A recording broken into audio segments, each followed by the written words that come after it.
Harian Denpos pagi tadi menggelar jalan santai dalam rangka Hari Pendidikan Nasional. Jalan santai tersebut diikuti oleh 15.000 peserta yang berasal dari kalangan pelajar, guru, staf sekolah, dan masyarakat umum.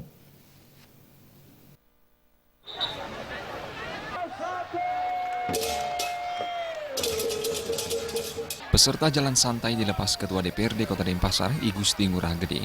Pada kesempatan itu, Gusti Ngurah Gede mengapresiasi jalan santai ini karena menjadi salah satu cara membangkitkan semangat di dunia pendidikan. Gusti Ngurah Gede berharap mutu pendidikan semakin baik.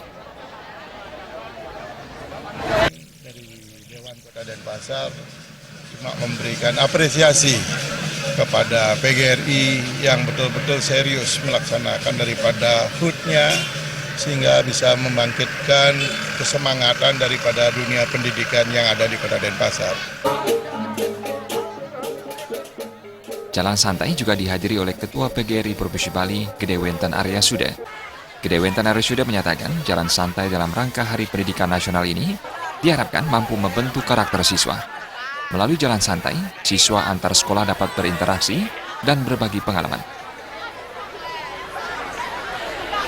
Dalam Hari Pendidikan ini, dengan jalan santai ini diharapkan bisa membentuk karakter sesuai dengan harapan. Sebab dengan berjalan santai seperti ini, anak-anak antar sekolah kan bisa berinteraksi, bisa berkolaborasi pengalaman, dan saya lihat juga ada dari masyarakat, dari kalangan masyarakat umum. Ini kan bagus sekali nih, jadi saling berkomunikasi. Jalan santai mengambil start di Gor Lila Buana. Dari Gor Lila Buana, peserta jalan santai kemudian menempuh rute Jalan WR Supratman, Nusa Indah, dan finish di Jalan Kamboja.